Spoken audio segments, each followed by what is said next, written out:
Tim, welcome to Watch Want, and thanks for logging on. Today we're looking at the Chopard L.U.C. Regulateur, 40 millimeters in 18 karat yellow gold.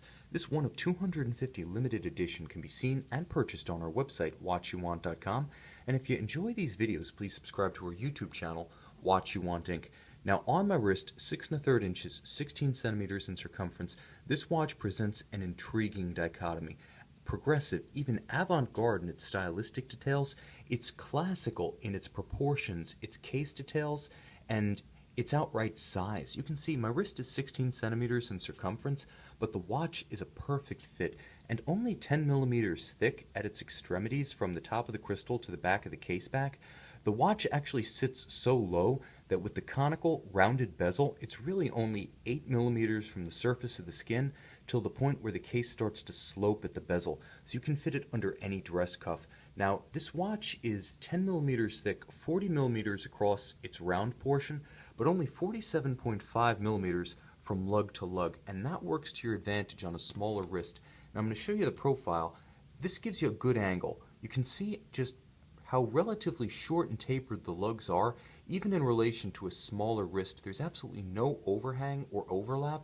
As I lift the strap up, you can see just how much the watch really just fits the surface of my wrist. While my wrist is flat, it's actually kind of undersized for a guy, so rest assured you can wear this watch, though 40 millimeters, on a wrist much smaller than 15 centimeters in circumference. Again, the fact that it is so thin really works to your advantage, and less than 48 millimeters lug to lug means you're going to have no trouble accommodating this. If you know the feel of a 5-digit Rolex case, but if you've ever worn one on a strap, this is very much like that. Now, Chopard uses a semi-conforming profile spring bar here, so it minimizes the gap between the end of the strap and the flank of the case. Aesthetically, it looks good, coherent, it looks flowing. The gap is small, and from some angles you can't even see it. But what that allows the watch to do is bend its straps down perpendicular to the horizontal plane of the case, so as compact as the case is, the strap gives you even better conformity to a smaller wrist. But because it is all yellow gold, it has so much visual presence that you really can't wear it on a wrist that's too large for it. This watch has immense presence. It makes a huge impact.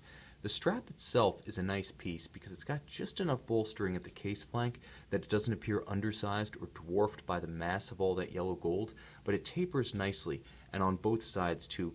Black alligator, it's a gorgeous calfskin on the bottom that's very soft, and it's matched to an outstanding solid gold single swing arm deployant clasp. Now I'll open that up, and you can see it's beautifully finished inside and out with a Chopard marquee, unique formation of the opposing swing arm. This is a styled piece. There's nothing about this design that screams default. Just like the watch itself, careful thought was given to making this a distinctive part of the entire composition, and it is very heavy, beautifully polished in the hand, closes with a snap that speaks to the high tolerances. But the watch really is defined by this dial and the caliber 198 movement. I want to start with the dial. What you see here is a watch that features a lot of content. It is a regulator. So regulator watches are a style that came about from the master clocks that were used in watchmakers' workshops, essentially large clocks that often had the hands for the hours, the minutes, and the seconds mounted on the very wheels that were turning at those respective speeds. Thus, the individual indications would often be separated instead of being mounted at the center of the dial. Each one could be used as a frame of reference for setting the hours, for instance, or rather the hours I should say, the minutes, as in this case, or the seconds. And because there was no additional drivetrain driving any of these indirectly, each one would be as precise as possible for the sake of setting watches that were being worked on in the workshop. Now the look here is combined with a dramatic two-tone silver with a sort of rayon guilloche, actually originating at the power reserve at 12 o'clock rather than at the cannon pinion at center. It's a unique treatment of sort of Côte de Soleil or a sunburst motif that we've seen on the L.U.C. series, but never with this depth of guilloche. Often it's just a metallic grained sunburst. This is actually a carved out dial with a lot of textural depth. Now each one of the individual subdials is treated differently.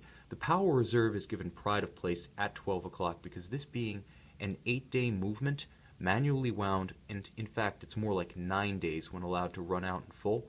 It's also a hacking movement, so the seconds opposed to it on a vertical axis and placed at 6 o'clock just above the date features a separate sort of inlaid design dominated by calibrations to make reading of individual seconds easier.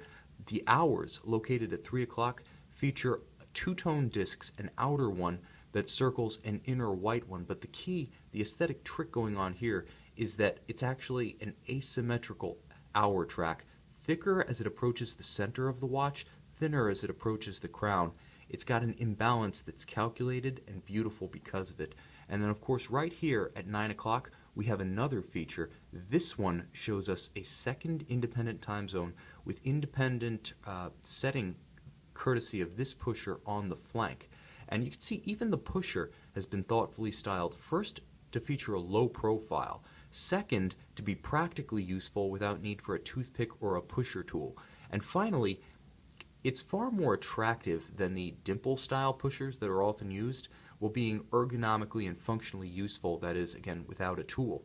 Now the dial itself features minutes on the outer scale, so principally you're going to look to the hour track for reference, and then you'll be able to discern the minutes easily using this immense single Dauphine hand mounted at center.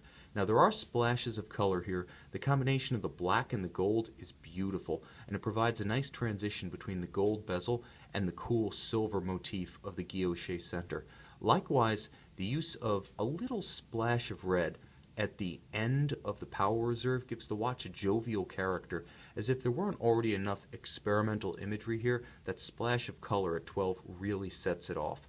I like everything I see here, but this is a watch for a confident connoisseur. This is not a watch so much that's extrovert in the mold of 44, 48 millimeter Hublot, Rolex Deep Sea, or an Audemars Piguet Royal Oak Offshore. This is for a connoisseur of high horology who wants to make a statement against doctrinaire conservatism. And on the case back, we find that same combination of revolution and evolution. Evolution with respect to styling features and traditions of finish. This movement is unique for two reasons. First and foremost, it combines twin mainspring barrels, each one of which is stacked. So really what you're looking at are two stacked barrels for a total of 4. That's what allows this watch, manually wound, to run for 8 days with precision timing, and truth be told, 9 days in total if you let it run down to the extremity, to the stop.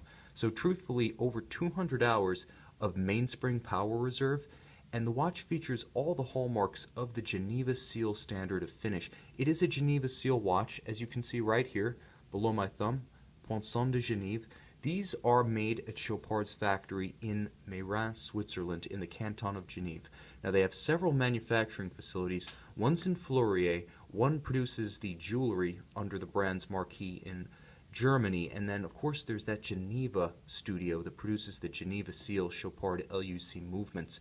What this also brings to the table, in addition to blazing anglage at the edge of every bridge, beautifully polished screw and jewel countersinks, a black polished swan's neck regulator, and linear Côte de Genève, it's actually as precise as it is beautiful, because it's also a COSC certified Swiss chronometer. That's right, this is one of the rare movements, and I have to say, of the few that can boast both Geneva Seal and COSC chronometer status, most of them come from Chopard, so a distinguished manufacturer. This completely in-house caliber 198, this one known as the reference 198-37089, is a unique piece but part of a great Chopard tradition. The watch itself was released in 2003 and entered widespread distribution, if you can say 250 were widely distributed, in 2004, so it's a rare watch to see. Long past its sellout date, this is an exceptional piece that can go toe-to-toe with the best finished examples from the likes of Audemars Piguet, Vacheron Constantin, Patek Philippe, Lange, and even some of the more avant-garde high horology houses like Roger Dubuis. It's a fantastic off-the-beaten-path choice that gives up nothing in terms of originality or the standard of finish. Beautiful to look at from an arm's length or under the loupe. This is an exceptional choice, again, if you want something that everyone else does not and cannot have. This is the Chopard 4 mainspring barrel or Quattro L.U.C. Regulateur, 40 millimeters in 18 karat yellow gold. You can see it and you can buy it on our website, watchyouwant.com.